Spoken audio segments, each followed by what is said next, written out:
Aujourd'hui, je vais vous expliquer un petit peu le suivi solaire du panneau. En plus en détail, qu'on puisse mieux comprendre le fonctionnement. Donc ce qui est important quand même, c'est de savoir quand une fois qu'il est pivoté à son maximum, c'est même pas que le panneau touche le sol. Donc là, effectivement, on n'est pas loin. Mais c'est le principal. Il ne faut pas que ça touche, que ça raccroche, au risque de tout casser. Donc pour cela, j'avais fixé mes vérins. Enfin, j'ai réglé mes vérins. Et c'est effectivement le réglage des vérins qui est le plus important. Donc là, j'ai mon vérin ici. Donc il y a une course de 250 mm. Entre cet axe-là et le deuxième, nous avons une course totale de 675 mm. Déplié. Ce qui veut dire que quand il est replié totalement,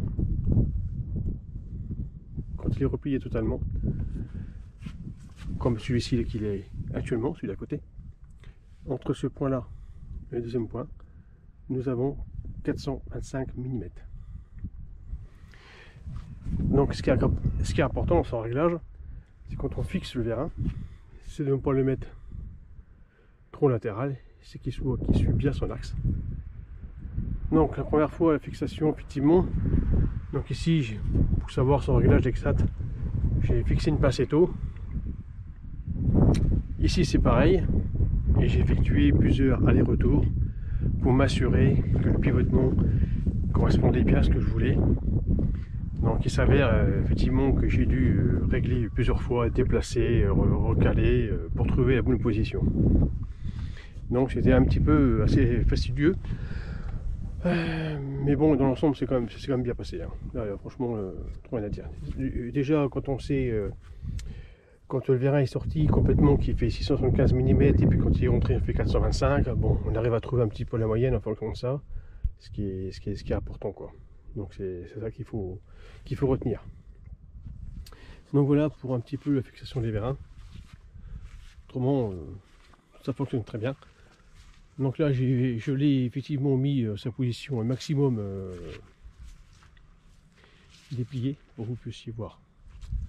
Donc maintenant, on va se consacrer un peu plus de temps, c'est au niveau de l'appareil du suivi solaire qui demande beaucoup plus d'attention et c'est pour cela que je vais vous expliquer un peu tout ça. Donc ici, nous avons le bouton quitter, ce qui va de soi. Ici, j'ai le Z. Et là, je passe en manuel. Donc, là, je vais le déplier, le mettre plus droit, que j'ai plus de place pour travailler dessus.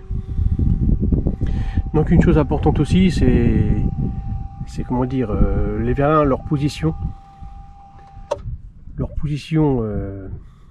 entre l'ouest et sud et nord, comme là. Attendez, je redresse. Sachant que pour moi le nord se trouve derrière, donc il a bien fallu brancher le vérin de façon que quand mon panneau pivote, il se dirige vers le nord. Alors c'est vrai que les premiers branchements, c'est souvent inversé. Il faut savoir que quand on met plus et moins, ça peut dans un sens, si on met moins et plus, ça va dans l'autre sens. C'est pour cela que ce qui est bien, c'est qu'on passe en manuel. Là, quand j'ai plus direction nord, là mon panneau se relève, il va direction au nord. Et si j'appuie au sud, automatiquement, il se rabaisse. Donc là, je redresse un peu plus. Et donc c'est ça aussi qu'il faut faire très attention, parce que si on commence à inverser le nord et sud et est l'ouest, et puis quand on positionne le capteur solaire. Alors, si après on remet en route, alors après il fait du gros n'importe quoi, si déjà on n'est pas bon là. Hein. Donc ça c'est important. Donc, hop, on va se redresser parce que j'ai pas me retrouver à quatre pattes sans arrêt. Donc là le vérin, je relève, il se met en direction nord. Là je le mets direction ouest. Voilà. Et puis donc, ce qui est bien aussi, c'est que le déplacement du vérin, franchement, silencieux, pas bruyant et doucement. Comme ça, rien qui est brutalisé, et c'est fantastique. Après, ce qui est aussi très important, je vais revenir après sur le boîtier. Hein. Ce qui est très important, c'est au niveau du... Alors là, lui, il m'a causé quelques petits soucis quand même. Parce que la première fois, il se trouvait pas à ce niveau-là, il se trouvait à peu près par ici. Et quand mon panneau, il se trouvait déplié ce côté-là, comme le soir, il restait à sa position à l'ouest. Le matin, au petit matin, quand le soleil se levait à l'est, il ne voyait pas le soleil parce qu'il était masqué par le panneau. Vu qu'il se trouvait ici, mon panneau était comme ça. Donc mon capteur se trouvait masqué par le soleil. Donc du coup, il bougeait très peu. Donc là, c'était un petit peu dommage. Et aussi, j'ai eu un petit souci, c'est qu'au niveau du capteur, ce qui est ici, allez voir, il y a 4 capteurs. Il y a un capteur ici, capteur là, capteur là. Donc ça, ces capteurs, c'est pareil, c'est en fonction des... Il y a l'est, il y a l'ouest, il y a le nord, il y a le sud. Donc voilà, et ça c'est orienté, je suis orienté à l'est. Et ça c'est très important de la positionnement. C'est pour ça vous regarderez qu'il faut bien que cette partie-là soit devant. L'écran de la caméra se coupe, donc je vois plus rien. Donc cette partie-là, effectivement, qu'il soit face au panneau, de façon que vous puissiez orienter vos positions. L'est, l'ouest, nord-sud par rapport à votre région. C'est très important. Et donc ce petit capteur là, le fil, il était mal branché au boîtier. Ça fait qu'il ne captait pas. Donc je trouvais trop, j'ai eu bizarre, ça bouge pas. Et effectivement, une fois d'avoir bien serré les fils, il y avait un fil qui était mal serré, donc je l'ai resserré et après c'était une horloge. Donc c'est bien important de le décaler par rapport au panneau, de façon qu'il puisse capter en toute situation, qu'il soit horizontal, vertical, horizontal, dans tous les côtés. Donc ça, faut tenir compte quand même. Parce que ça m'a causé des soucis, et puis après on cherche, et puis on perd du temps inutilement. Donc ça, c'était le premier point. Après, on va revenir sur le petit boîtier. Donc là, je vais vous expliquer un petit peu plus en détail, parce que c'est ça quand même qui est plus important. Donc je vais rouvrir le boîtier. Donc là, je vais faire une pause, je vais ouvrir le boîtier, et je vais vous expliquer un peu les branchements, comment on procède, comment on fait. Vous verrez, c'est relativement simple. Donc voilà, ça y est, le couvercle, j'ai ouvert. Donc une chose aussi que je voulais vous signaler, c'est que au niveau du boîtier qui se trouve ici, la partie, comment dire, la partie de la vitre, on va dire, c'est un bout de plastique, mais franchement, on dirait quand même de la feuille de cigarette. C'est vraiment très léger, et c'est pour cela que je l'ai incorporé dans une boîte dérivation sur laquelle qui a le capot, sur lequel que j'ai découpé et que j'ai recollé un plexiglas pour avoir un visu sur l'écran digital. Comme ça permet de savoir où on en est, et puis on voit tout, on voit ce qui se passe. Et puis je vous recommande aussi, une chose que j'ai pas faite, c'est prendre avec télécommande. Chose que j'ai pas faite parce que du coup ça m'oblige à ouvrir mon boîtier pour pouvoir commander manuellement mes boutons. Alors qu'avec la télécommande, ça m'aurait permis de pouvoir bouger horizontalement, qui est beaucoup plus simple. Et puis pareil, l'anémomètre pour le vent, la vitesse du vent, je l'ai pas encore mis, mais ici, je vais vous montrer après. Je l'ai acheté, je vais peut-être l'installer tout à l'heure. Donc je vous ferai peut-être une petite vidéo pour vous expliquer un peu, parce qu'il y a pas mal de paramètres à mettre en place, de façon quand il y a du vent, que notre panneau qui soit mis à l'horizontale, qui soit à peu près voilà, dans ces conditions là, de façon que le vent passe en dessous et qu'il ne soit pas vertical, de façon qu'il y ait une prise de vent dessus, parce qu'on risque d'avoir des problèmes, surtout aujourd'hui, avec la rafale de vent qu'on a aujourd'hui, on ne sait pas où on va. Donc aussi je ne mettrai peut-être pas horizontal complètement, je donnerai comme une inclinaison, de façon s'il pleut ou s'il grêle, que ça puisse glisser dessus quand même, parce que si le horizontal comme ça risque de frapper brutalement, et on risque peut-être de casser les panneaux. J'en ai déjà vu sur des photos, et effectivement c'est pas bon. Donc je mettrai une inclinaison de façon que ça puisse glisser dessus, que les grêlons puissent glisser dessus. Donc je vais voir, ça c'est, je verrai bien. Donc nous voilà. Repassons au petit boîtier. Donc là, le petit boîtier. Donc là, nous avons alors notre capteur qui se trouve là-haut. Le fil est court, donc j'ai laissé du mou au fil volontairement par rapport à la position du panneau. Donc le fil il revient, et le fil il vient ici. Il vient se brancher là. Et donc ici nous avons tout un bornier qui se trouve ici. Et c'est là que se branche le capteur. Alors soit il est pré-câblé, ou soit c'est à vous de le câbler. Donc là c'est au choix. Donc là nous avons le fil rouge. Donc nous avons, comment dire, le premier point c'est le G, on s'en occupe pas. Là nous avons le fil rouge vient se brancher à l'est. Fil rouge, l'est, la petite borne qui se trouve ici. Juste à côté, nous avons la borne blanche, enfin le fil blanc, pardon, c'est l'ouest. Et juste à côté, nous avons le fil jaune qui est le sud. Et après, nous avons le fil vert qui se trouve le nord et le fil noir qui est le plus. Donc on y va, alors soit on va de droite, à gauche, le noir, le vert, le jaune, le blanc et le rouge. Ça c'est important. Si vous trompez dans les fils, votre capteur il va plus capter comme on le désire et on n'aura plus rien. Bon, premier point. Après nous avons, comment dire, nous avons le vérin. Voilà, le vérin qui est là. Donc son câble il est là. Son câble il revient ici. Il se trouve branché là. Donc là il se trouve, je l'ai mis ici, bon, vous pouvez le mettre, c'est plus facile à brancher là. Donc mon premier vérin, il se trouve ici. Et là c'est le vérin qui s'occupe nord-sud. Donc vous branchez vos deux fiches. Alors peu importe le sens que vous le branchez, c'est après vous de voir quand vous agissez sur les boutons. Si je prends le boîtier, le nord sur le bouton c'est du haut. Donc mon nord il se trouve ici.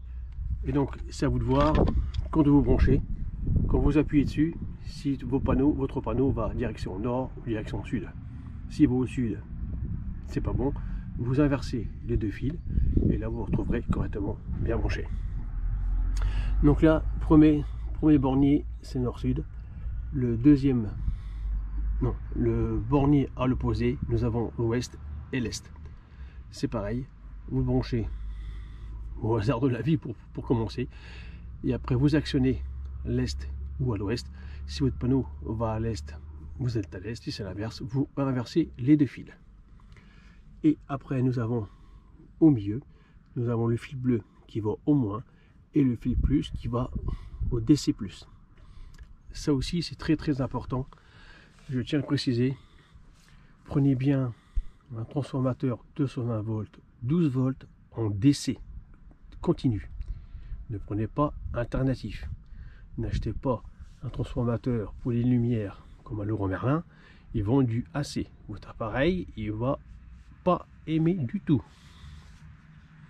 Donc ça c'est important.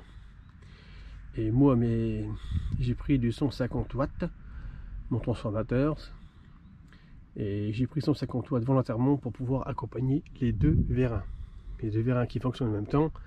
Donc ça consomme de la puissance et là je suis relativement bien.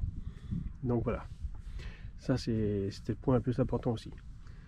Donc une fois que vos branchements bien effectués, normalement vous ne rencontrerez pas de soucis de fonctionnement. Sachant que si un jour ça ne marche pas, vous avez quand même des fusibles qui se trouvent ici. Donc à vérifier s'il n'y a pas un problème de fusible. Si l'écran est éteint, c'est qu'il y a un souci.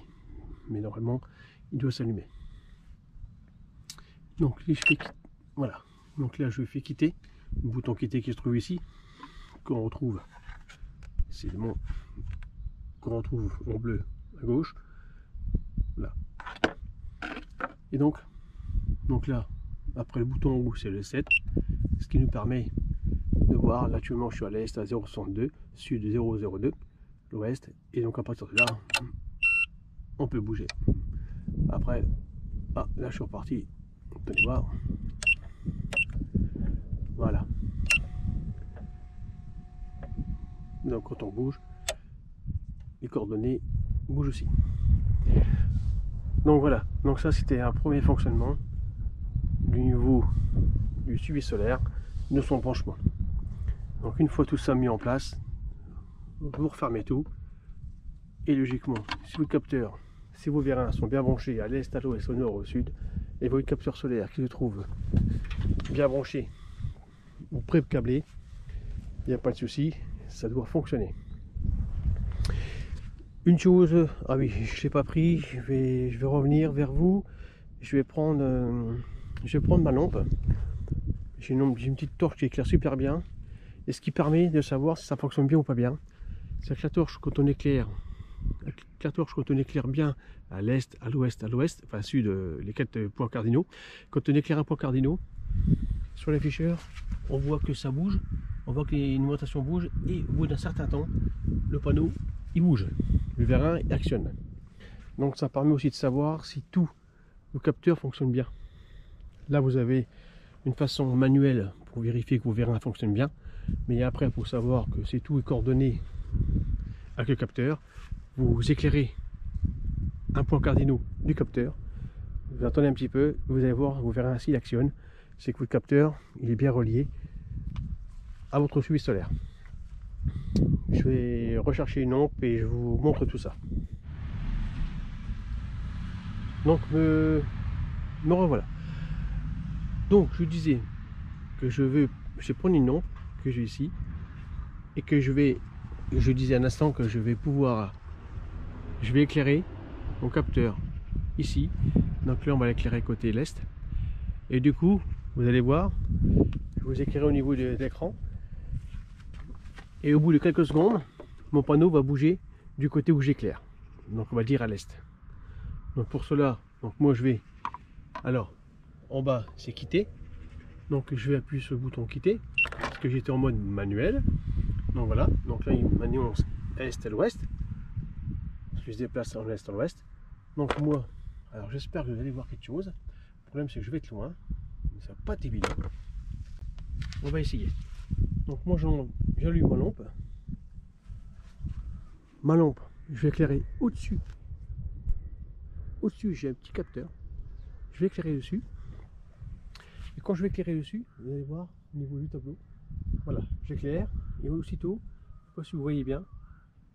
Voilà, 5, 6, 7 secondes, 8 secondes, 9, 10 secondes. Voilà. Et du coup, mon panneau, il bouge. Là, il m'indique que dans le T8, dans 1792 secondes, il va retester, voir un peu, et il risque de rebouger. Si j'ai un rayon de soleil, comme je viens de faire un instant, ben dans les 8-10 secondes qui va arriver, mon panneau va bouger. Donc soit vous faites ça sur tous les points cardinaux qu'il y a sur les capteurs, ce qui vous permet de vérifier, comme là, je viens d'éclairer le capteur qui se trouve ici. 10 secondes après, on a bien vu que le vérin actionnait du côté du capteur. Donc mon vérin venait bien vers moi. Donc là, j'étais bien en bonne position, il bougeait bien du bon côté. Si j'avais éclairé qu'il partait de l'autre côté, là on se poserait une question, c'est que j'avais un problème de branchement de vérin, ou si mon capteur était mis à l'envers, ou si mon câblage aurait été mal câblé, effectivement, on aurait ce problème-là. Donc c'était un point qui permet de vérifier tout de suite si tout fonctionne bien. Donc voilà pour le suivi solaire, pour son branchement, pour que cela puisse bien fonctionner. Bon, j'ai apporté, parce que c'est ce que je vais faire aujourd'hui, mon nanomètre. Donc bon, j'ai acheté sur AliExpress. Bon, me demandez pas ce qui est compensé, c'est pas possible. Donc nous avons 0,2 volts, c'est un GND. Donc pour son branchement, donc c'est un nanomètre, il a que 2 fils. Il y a le comment dire le G et le IN, il y a le B+. Donc il n'y a que 2 fils à brancher. Donc dessus on va brancher le noir sur le G qui se trouve au milieu pour ce capteur suivi, pour ce suivi solaire. Et à ma droite les GIN. Donc je vais brancher sur ce deux bornes là. Je ne branche strictement rien sur le V+, qui se trouve à ma gauche. On ne branche rien dessus. On ne branche uniquement que sur les deux bornes qui se trouvent à ma droite. Donc le noir, enfin, le noir, j'ai deux câbles noirs.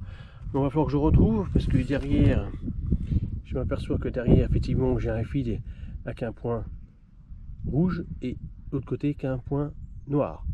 Donc est-ce que ça va, je vais contrôler ça, savoir si ça correspond bien au G ou IN. Donc manière, j'aurai une chance sur deux, hein. Et si ça marche, ça marche, ça marche pas, ça marche pas.